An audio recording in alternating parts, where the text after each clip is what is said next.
Good evening. Welcome to Freethinking 101. Tonight we're going to spend another 30 minutes exploring the weird, wacky world of religion. There are a lot of good things about being a freethinker. Being able to value all people equally, regardless of race, gender, belief system, or sexual orientation. Being able to make moral evaluations without resorting to mythical tales. And best of all, being able to sleep late on Sunday. But the most fun thing about being a freethinker is being able to look at people's superstitions from a relatively honest and objective point of view, and thereby really appreciate some of the outrageous things that happen in the way out world of religion. I'm Barbara Stocker, and tonight we have with us Pat Inniss, who will bring you part 2 of What's Bugging You. Pat, a lot of funny stuff happens in religion is due to the gullibility of people willing to believe almost anything that supports their preconceived ideas. This has led to a steady rash of confidence games and hoaxes being foisted upon the religious community. In the category of religious hoaxes, one of the largest and most influential ones in recent years has recently been exposed. I'm referring to the story of Mark Warnke, the darling, the fundamentalist who claimed to be an ex-Satanist. Did that bug you, Pat? Well, it kind of bugged me and amused me at the same time, you know. I mean, this story's been ongoing for, I don't know, like 10 years or however long this guy's been out on the circuit doing the Satanism thing.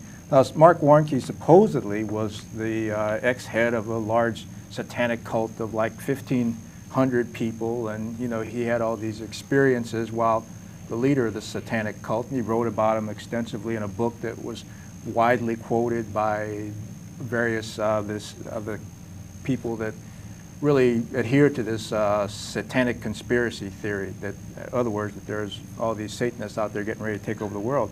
And he was finally brought to light by a Christian source. I mean, he had been, other people had challenged his story, but really what I think finally brought him down was a Christian magazine, Cornerstone, put together all the evidence that had been gathered, and just finally had to admit that this guy was not what he appeared to be. A lot of us have been saying that for a long time, and that's one of the strange things about it, that all the evidence is really there if people care to look at it. I wanted to just show you tonight a few books we've got. In Pursuit of Satan. This is a book that pretty much debunks much of the evidence that's been put forth supporting a satanic conspiracy. This book provides a lot of the background on, you know, that's really explains what's going on in many of these cases. They talk about Mark Warnke in this book, as a matter of fact. Mark Warnke mentions bills himself as former satanic high priest, now in America's #1 Christian comedian. So I guess being the leader of a satanic cult is excellent training ground for being a Christian comedian. I guess it is. He can get all kinds of publicity and jobs when he wants, and people listen. I mean, it certainly worked out for him. It's a good way to get noticed, isn't it? He managed to market his satanic experience, supposed satanic experiences, into a very lucrative career on the Christian rubber chicken circuit, and then in Christian show business. There's a whole subculture out there that's dedicated to this sort of thing. So Mark Warnke was on call to either give you a lecture on the influences of Satanism in our society, or do a comedy bit for you. Okay, well, that sounds like you made out real well. You did all right. Pat, the way so many Christian fundamentalists made campaigns against Satanism a feature of their ministries points up the negativism of Christianity. Atheists are occasionally criticized for being only negative, but we're really against the negativism of religion. Religion has been against science, against equality, against freedom of expression, even against other religions. Often this opposition has been enforced with violence. What religious anti-campaign really bugs you the most? Well, I guess right now at this point, one of the big things is gays in the military. And this has really been a watershed event for various fundamental conservative Christian groups to take up this this campaign against gays in the military and against gays in general, really. Yeah, I mean, that's been ongoing for quite a while. But the problem right now is that it's gone beyond just a consideration of the ethics of the situation. It's become almost a marketing tool for conservative Christianity. It's the cause upon which they hope to build their religious empires, just as Satanism was used by people regardless of the amount of evidence really there that such a phenomenon really existed to the extent that they were alleging. The charges that have been made against the gay community far exceed any truthfulness. And I think an excellent example of that, just in the St. Louis Post-Dispatch, February the 23rd, we have an article that describes the effort by one relatively small church in this age of mega churches. You know, if you've only got a couple of thousand members, you're pretty kind of a small potatoes church. But this is Springs of Life Church. Antelope Valley Springs of Life Ministries is the whole name for it. It's a church, a fundamentalist leaning church north of Los Angeles.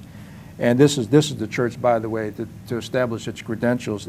They reordained Jim Bakker after he disgraced himself. So I guess it kind of tells you where they're coming from in terms of sex scandals. But anyway, they may not mind Jim Bakker so much, but when it comes to gay people, they apparently have a problem.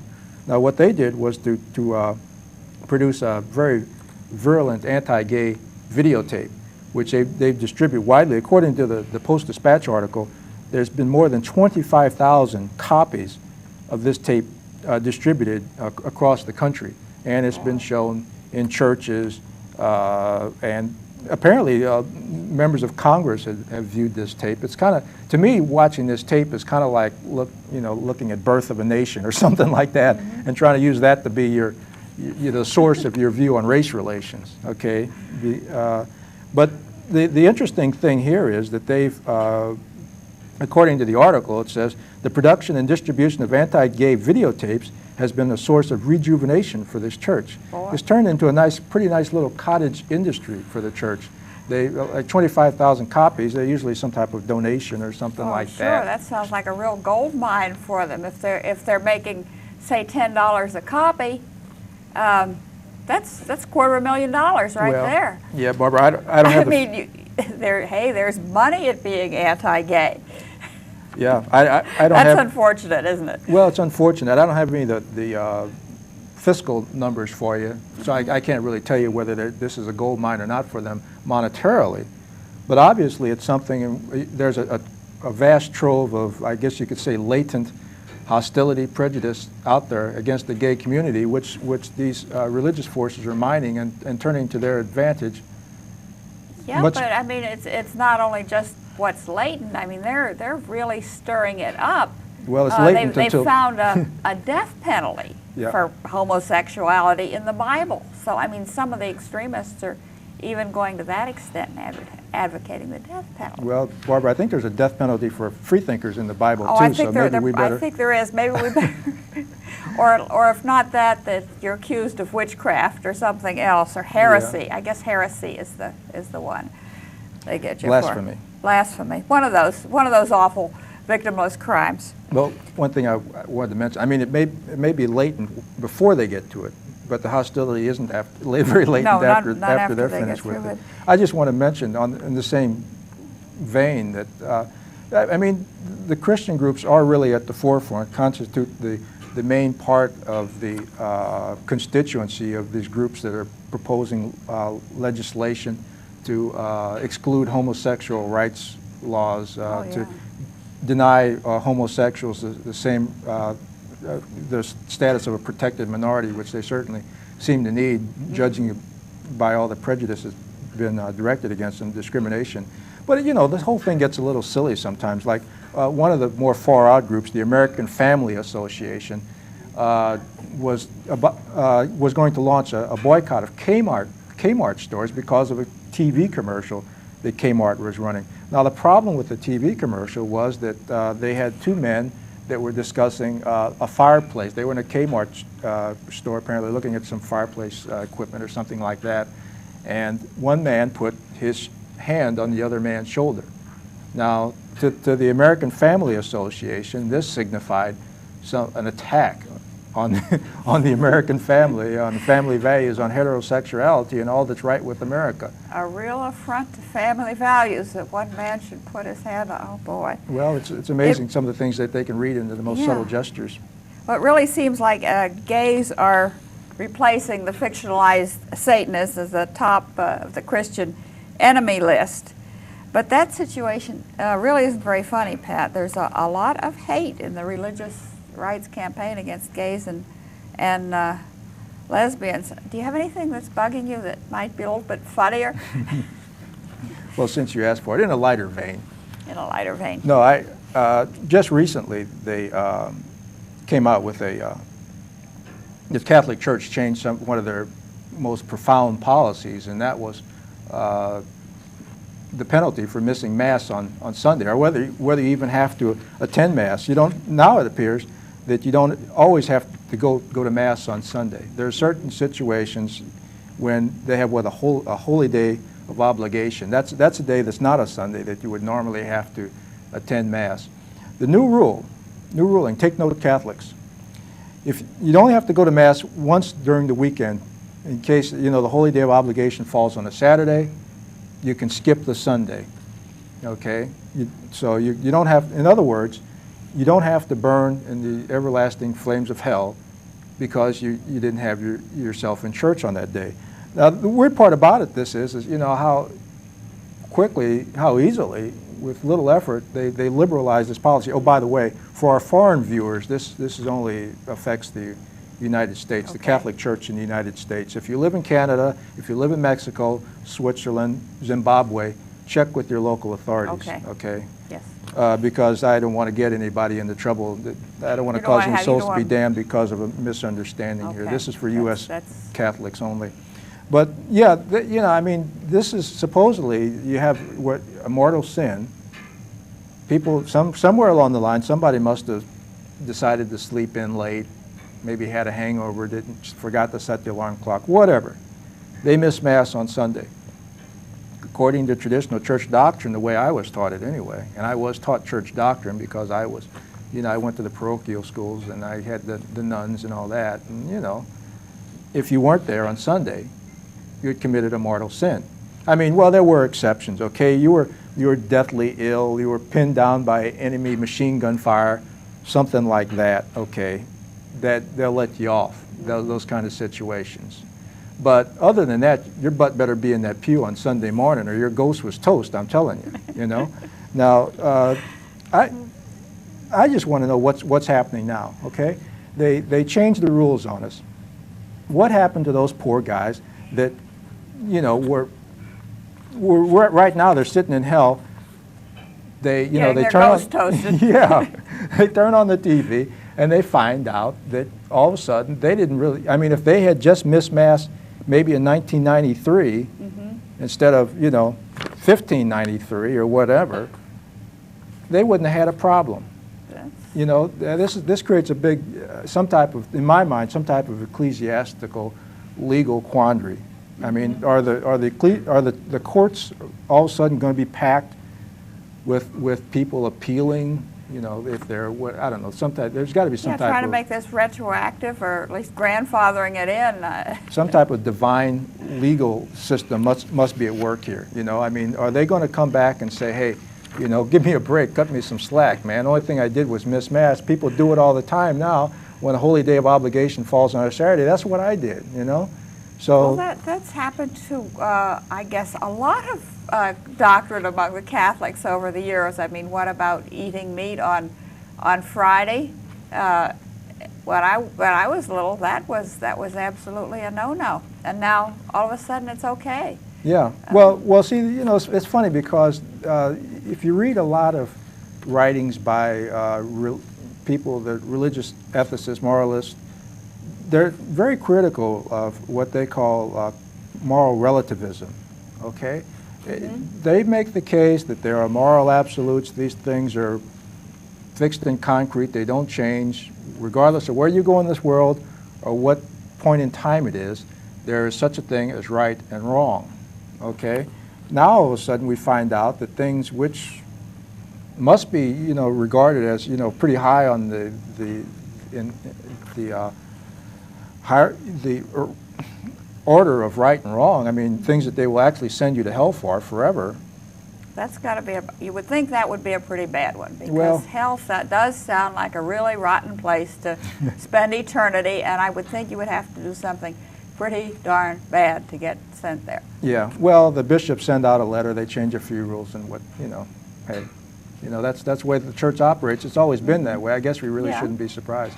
Matter of fact, this is one thing. I mean, the Protestants in the audience might be sitting back and thinking, hey, that Catholic Church, it's really pretty stupid, I mean, how unfair can you be anyway, thinking that you could condemn people to hell forever just because they miss Mass on Sunday or and yet among the Protestants, it was never that way. So just by being a Protestant, you could escape that deal anyway. Well, see, the thing about it is, now I have to admire the Catholic Church on this one count, because at least with the Catholics, you knew where you stood, okay? That's true. I mean, the nun would stand up there and tell you what you could not do, and if you did that, where you would go, and maybe even how long you'd stay there. If you could look in the prayer book, and it would tell you how many days indulgences you'd get for saying a certain prayer. And back in the old days, you could buy a certificate to tell you that. It's not quite that black and white anymore, but I mean, the Protestants themselves, I mean, if you read Protestant theology, you find a lot of those guys defending cats like St. Augustine. And I mean, his view of salvation and the sacraments dictated that, children that died before they'd received the sacrament of baptism would face an eternity in hell no matter what their innocent status. So that's, that they don't cut you a lot of slack. No, they sure don't. Yeah. So, I mean, the Catholic punishments were pretty draconian, but just the same, at least you knew where you stood. But I guess there's a lot of things in here about when writing the newsletter, the Rational Society newsletter. We come into a lot of different weird things that I think sort of serve to highlight the problems in religious thinking, and not just religious thinking, but there's a lot of non-critical thinking in our society, unfortunately, that's going on. You've got all sorts of pseudoscience, astrology, some types of holistic medicine, a lot of things that aren't supported by any body of scientific knowledge that are readily accepted. I guess one thing I'd like to do, if I could, is just to point out to you some literature. I already showed you the book In Pursuit of Satan. That one looks interesting. Just an example of the type of literature that they have that debunks. It's I mean, if you like to read about weird stuff, if you like to read about Satanism, I can understand why people would find that fascinating, but it's just as easy to read something that tells you the other side of the story. Yeah, that's really only fair, is to read both sides of it. I even read some of the Christian literature from time to time in the interest of fairness on seeing both sides, but I'm willing to bet that not too many Satanists are going to be reading, or Satan believers are going to be reading that, unfortunately, because I'm sure it's very enlightening. Do you have any more books there? Well, I read Christian literature too, for a laugh mostly, but yeah, it's nice to know what they're thinking. This book is On the Wild Side. This is by Martin Gardner. He's a pretty prominent author in the area of discussing things from a skeptical perspective. In this book, he takes on these things aren't related to all related to religion. I mean, he discusses the Big Bang Theory, which is sort of controversial. From it's very widely accepted scientific position, but there's arguments to it back and forth. ESP, the Beast 666, of course, that's something where you get into religious area, and a lot of other things like channeling, reincarnation. These are all subjects that are dealt with in this book, and done so in a very fascinating manner. We have another one here that also covers a range of skeptical topics. This is the 100th monkey and other paradigms of the paranormal. This is a collection of books. It's edited by Kendrick Frazier, and they deal with a lot of topics. I'm not sure if you're familiar with the 100th monkey theory that apparently became popular maybe back in the 70s. The idea was that there was a group of monkeys that learned how to wash their food before they were eating it, and somehow there came a notion that once the 100th monkey learned how to wash the food, all the monkeys, there was some type of concept of a collective unconsciousness or something like that.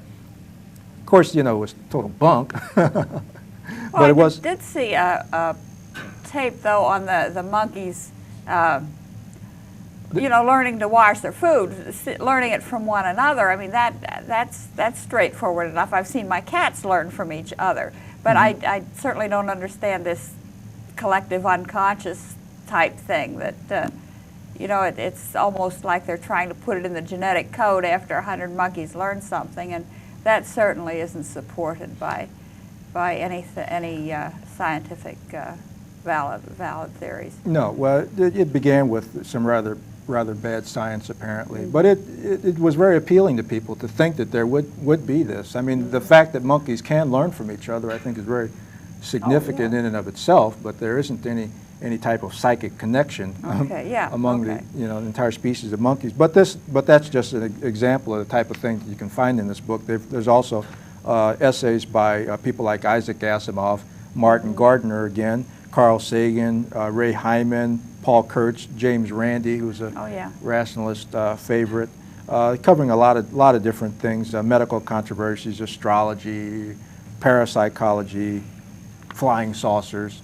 And it's amazing how much people believe of that stuff. There was a survey a year or so ago, and it's well over half on nearly everything, and up to 75–80% on some of the things like astrology, that people really do believe this.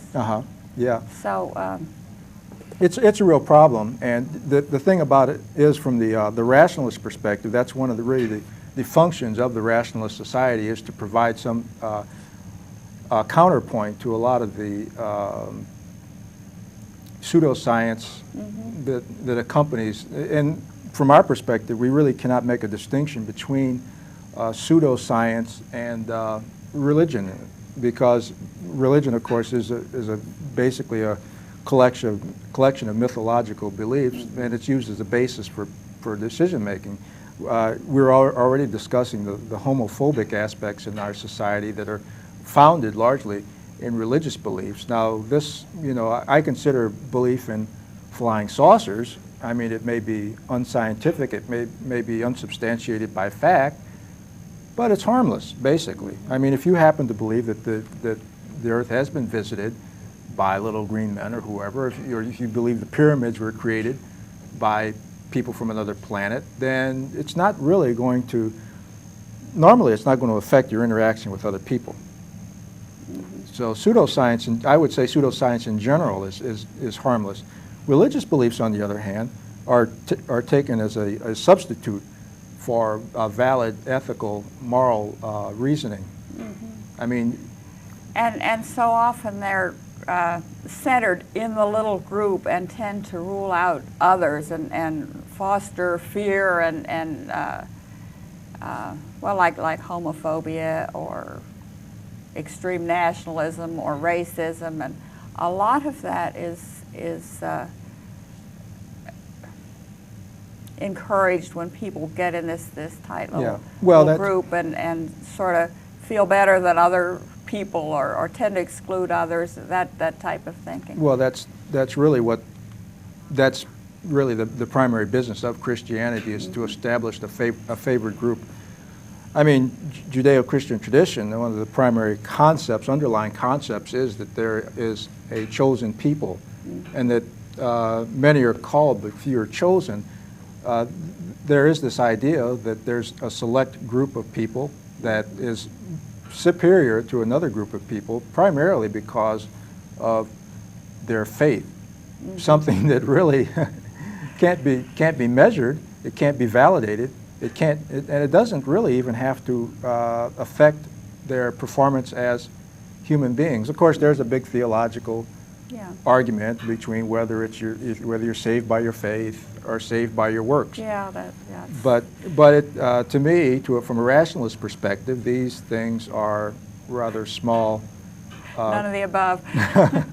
It's a rather meaningless distinction to a certain respect, because when you talk about saved by your works, well, what are the works? That just carries the argument down to another level. I mean, in some cases, your works might be going out and evangelizing, say, Indians in Central South America. And some people interpret that as their work. And when they do that, they spread disease to the Indians. They destroy their culture, and they consider that good work. They wreak a lot of havoc in general. We always have to be. I mean, another thing I might point out is the Humanist magazine is another source of good information. They are not primarily dedicated to skepticism, but in the issue I have here, they also examine some of the more outlandish satanic claims. This one found in the January 1993 issue of Ms. Magazine had an article about ritual child abuse, again repeating many of the entirely unsubstantiated claims of people saying that they have been victims of satanic sacrifices of children. That's usually a pretty straightforward magazine. I'm really surprised that they'd print something like that. Yeah, I'm surprised too, and saddened. Yeah, me too. Yeah, the Humanist is a really good source of a lot of different information on humanism. Pat, it's been nice having you with us today. I'd like to ask our viewers, if they're interested, to contact us at the Rationalist Society of St. Louis, Post Office Box 2931, St. Louis, Missouri 63130.